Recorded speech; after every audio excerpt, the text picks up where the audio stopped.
Hi there, this is Alana from Alana Lee Photography, and in this video I'm going to share with you how I add digital backgrounds to headshots.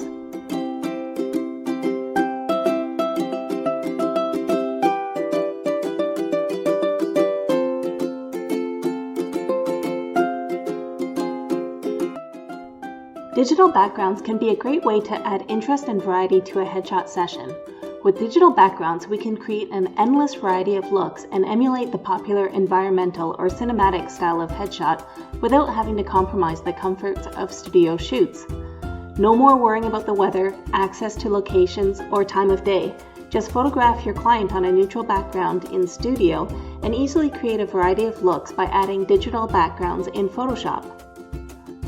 Our example image comes from Anita Watkins of Anita Watkins Photography. Anita typically shoots her portraits at her studio in London, Ontario, Canada. Let's see how we can create a variety of looks from just one image. Our first step in adding a digital background to a headshot image is to select our subject. To do this, I like to use the Object Selection tool. By selecting the Object Selection tool and then clicking on Select Subject, the artificial intelligence built into Photoshop does a pretty good job at selecting our person for us. In this particular image, I would also like to include the desk that she is resting her forearm on. We only need to add our digital background to the beige area behind her. In order to do this, we're going to click up here in our top bar to the Add Element square, and we're just going to quickly draw a line around the parts of the image that we would like to add to our selection. As you can see, it's done a fairly good job, but it's missed some areas down here at the bottom of the frame and around her hands. We can continue to circle around these areas using the Add button. Or if we wanted to subtract, we could always toggle over here to the Subtract. We're just going to circle around these additional areas, adding them to our selection.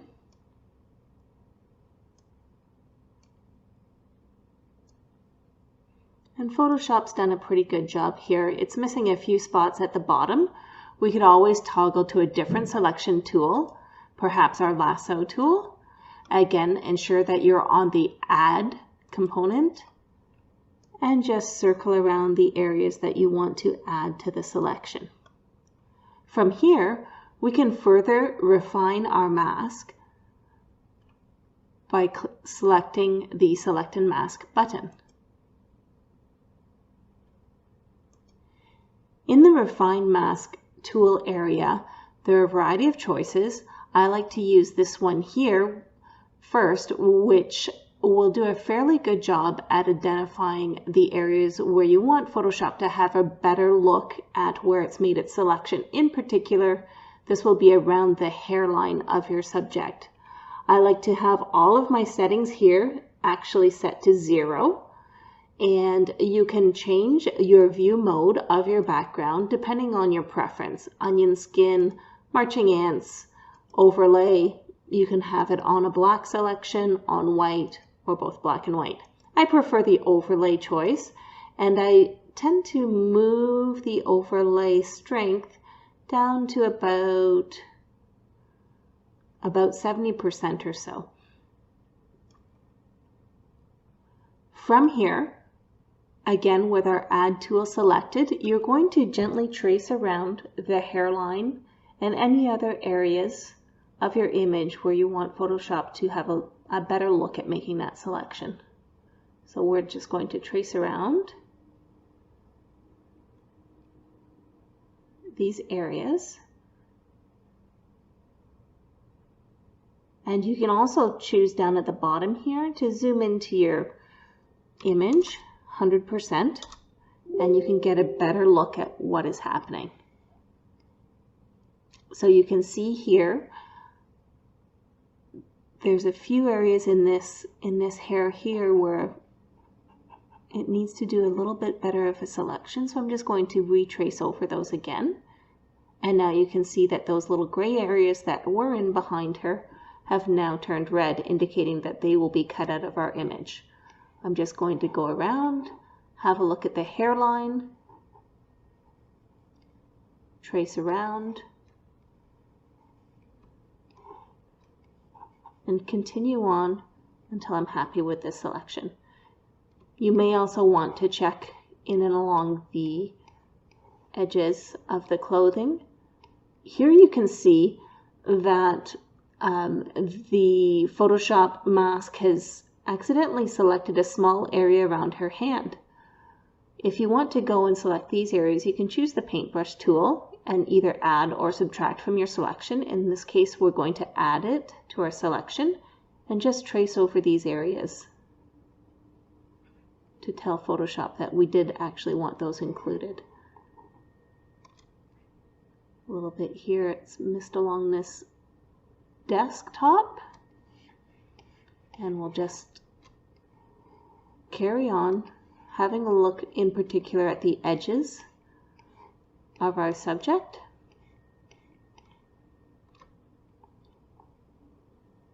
And gently brush those areas back in if we want to include them in the image.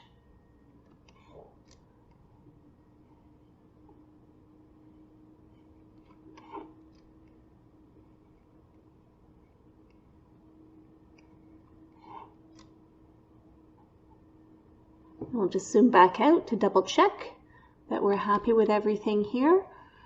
It looks great, so I'm going to ensure that my output settings are selected to new layer with a layered mask, and I'm going to say OK. As you can see, we've exported our new layer with the layer mask here into our layers panel. Next, we want to bring in our digital background, which we'd like to add to our headshot. To do this, we go to File, Place Embedded, and then navigate to the folder on our hard drive where we've saved our digital backgrounds. Here, I have my folder of our neutral cinematic backgrounds from the Cinematic Neutral Background Collection. Let's choose this one here. It's kind of a blurred out hallway, which will be a nice effect behind our subject here sitting on her desk. Double click, and this will open up your digital background as a new layer into your layers panel. Now, you can see that our digital background is applied to the top of the layer stack. We actually want it to be behind our layer mask, so simply click on the background layer and drag it down below our masked layer, and it puts the layer of our digital background in behind our subject.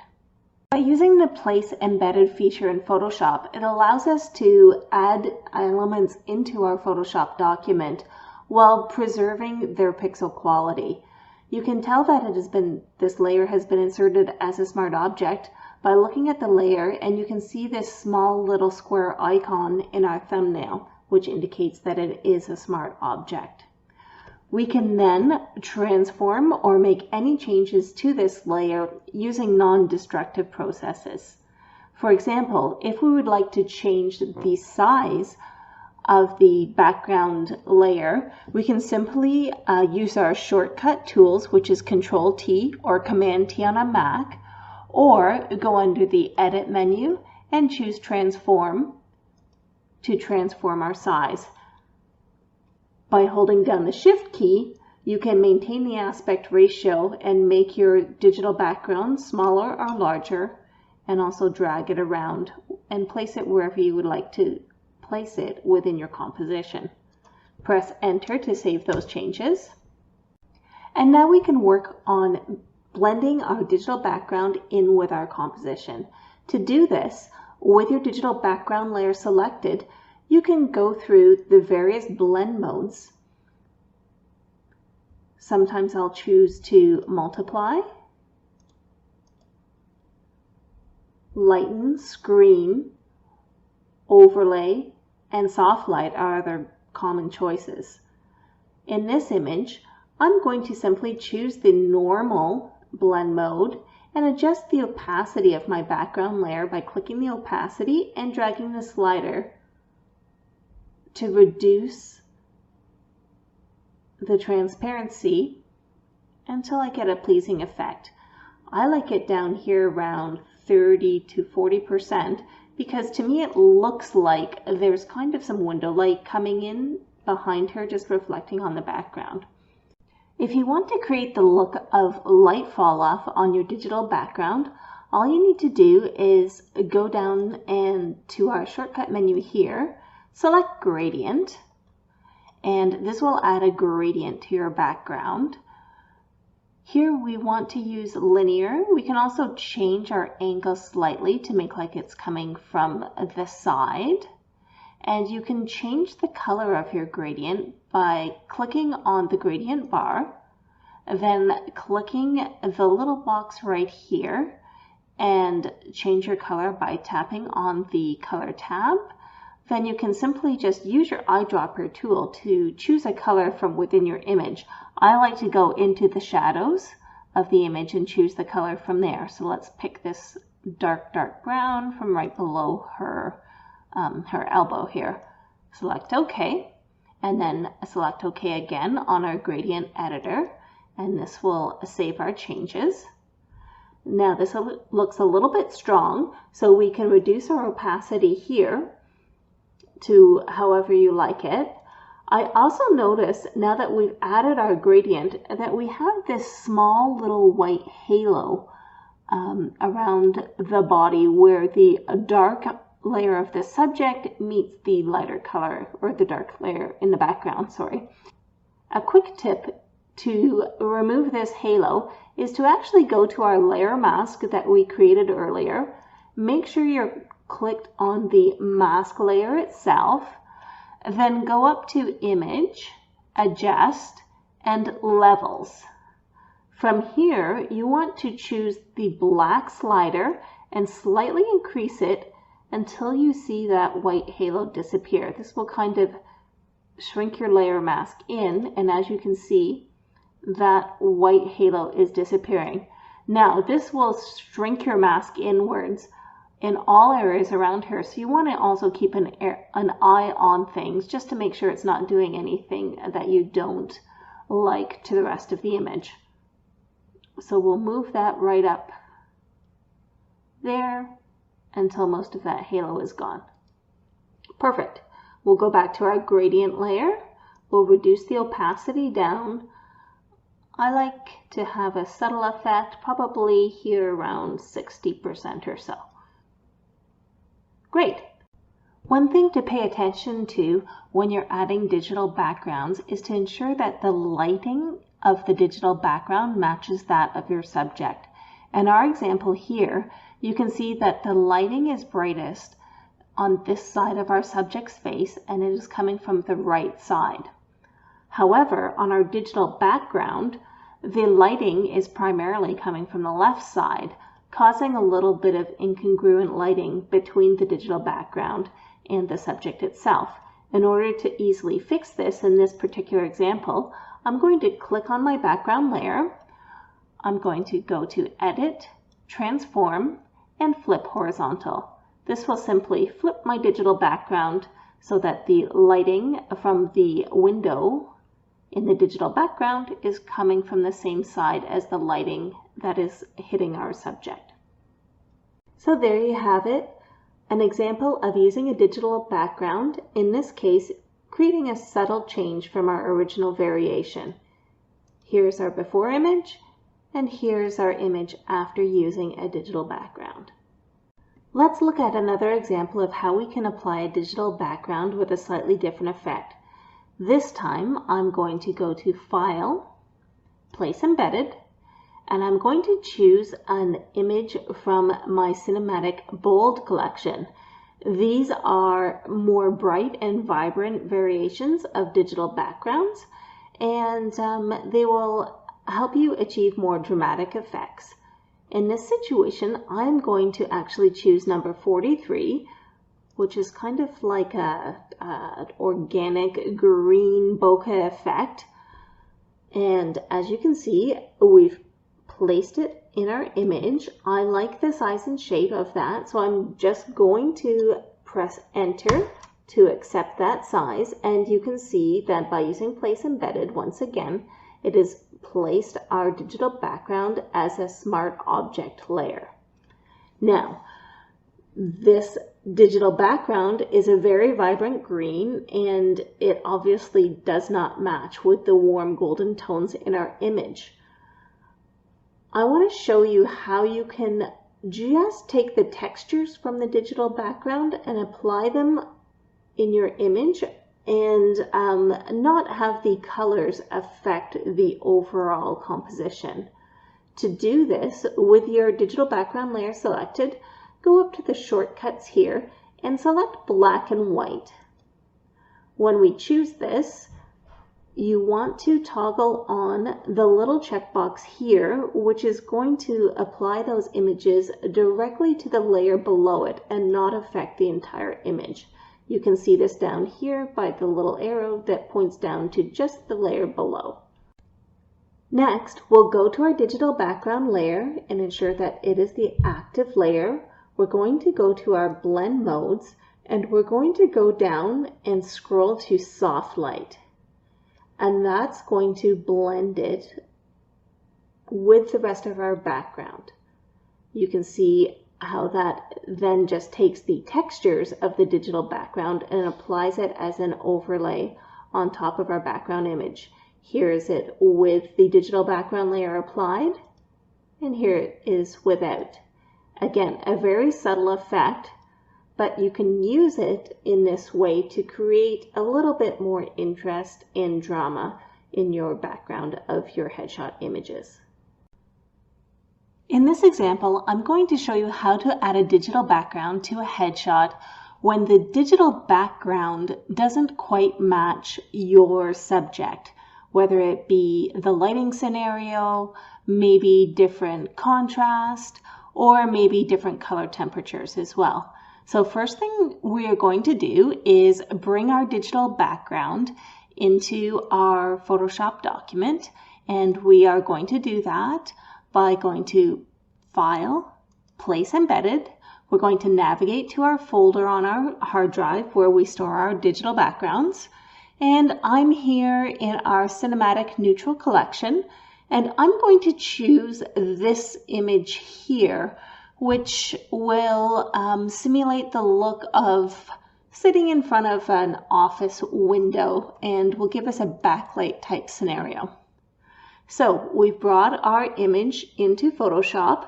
I'm going to drag the digital backdrop layer below my subject that has been masked using the select and mask technique that we learned earlier. And next is what we're going to do is we're going to reduce the opacity of the digital background just to reduce the brightness a little bit and help us with our blending. So I'm going to take the opacity down, I think about 80% will be great. The next thing I'm going to do is add a mask to our digital background layer. To do that, all you have to do is go down to the bottom of your layers panel and click the quick mask button, which will add a mask to our digital background layer. Using our brush and selecting black to hide, remember white reveals and black hides things, we're going to reduce our opacity down to about 20% or so. And I'm going to just make my brush a little bit smaller, and we're just going to brush on our mask around the hairline and here in her shoulders a little bit, kind of these areas where we're losing the detail in her hair. Now we don't want to do it too much, a little bit under here down by her elbow, because again, naturally we would have light fall off where our shadows are falling naturally in our image. And about there looks good. Now I feel like I've taken off a little bit too much here around her hair. See how it's getting very dark here, although we can now see the little flyaway hairs. the background is a little bit too dark. So we just toggle our brush to white, and we're going to paint back those areas where we'd like to add that brightness back in. Something like that. And again, it's not perfect, but we're going to be doing some additional things in our next steps to help these two layers blend a little bit better. We'll be adding adjustment layers applied to the subject here on our subject layer, and our goal is to match the color. We'll probably create a less contrasty look, which will simulate what would naturally happen if she was sitting in front of a backlight scenario. Our next step will be to use a curves layer to mimic the look of backlight wrapping around her shoulders. To do this, select the layer of our subject, go up to your adjustment layers and click the one that looks like the little graph. This is the shortcut to add a curves adjustment layer.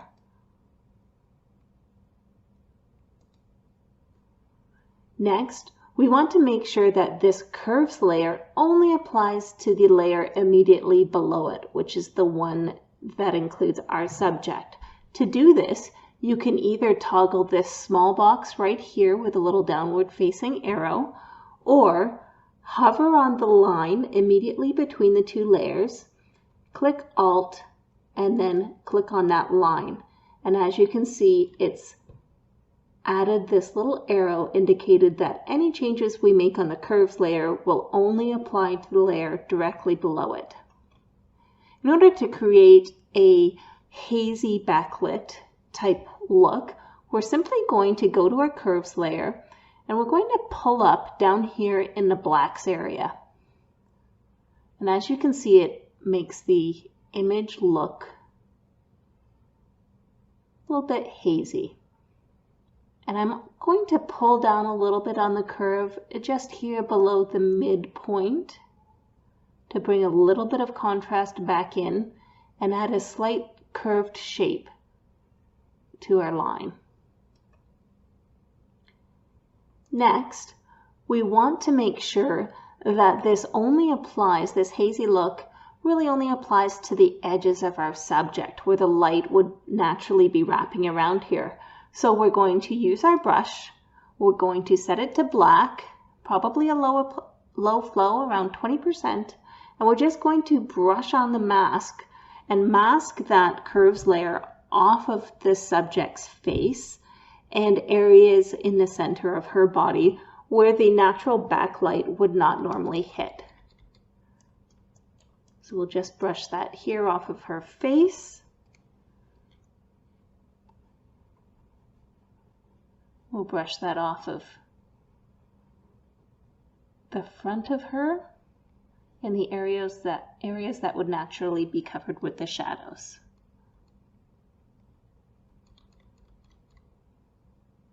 Definitely here under her hand.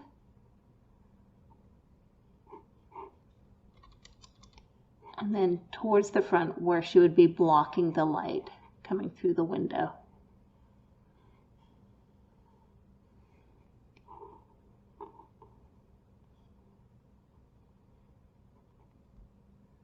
A little bit more down in here because I feel this would be in shadow as well. You can see the shadow her elbow is making on the desk.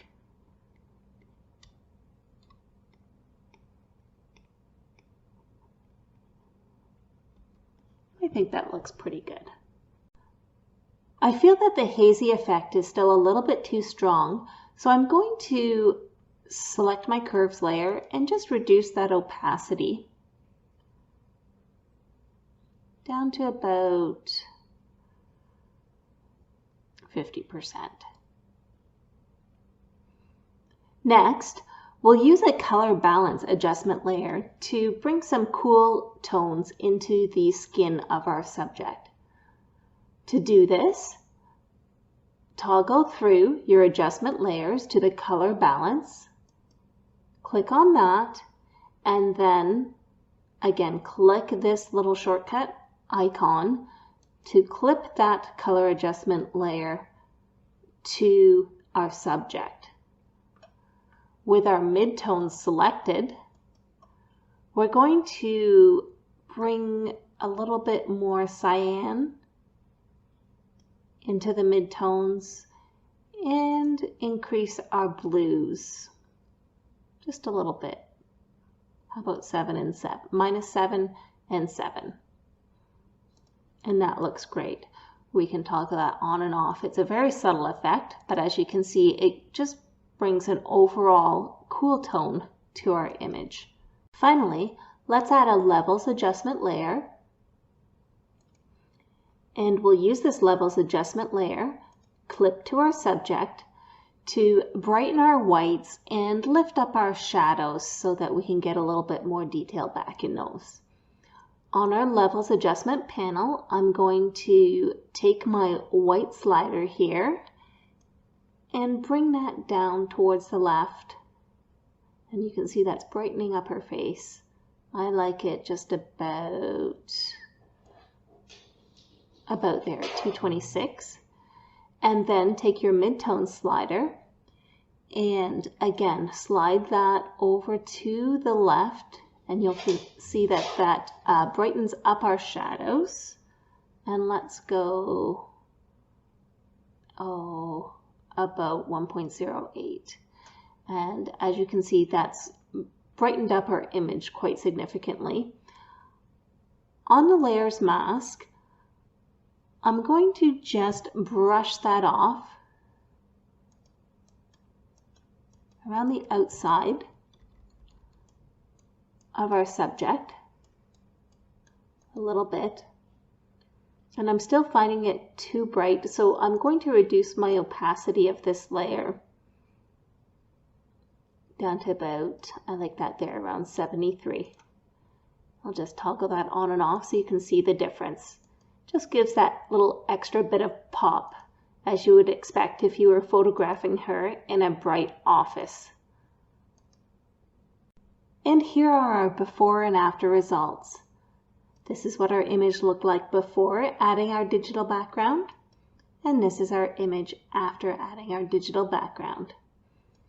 Let's have a look at all of our examples, from subtle effects to more dramatic effects. Using digital backgrounds in your headshot workflow is a great way to add variety to your headshots. Digital backgrounds are both cost-effective and efficient. I love being able to create such a wide variety of looks for my headshot clients from a simple studio setup. You never have to worry about what the weather will be like on the day of an outdoor shoot or arranging access and permits for locations. Just photograph your clients on a plain, neutral background and create endless variations using digital backgrounds. You can purchase my cinematic headshot backgrounds as well as many other digital backdrops, textures, and overlays from my online store at alanaleephoto.com.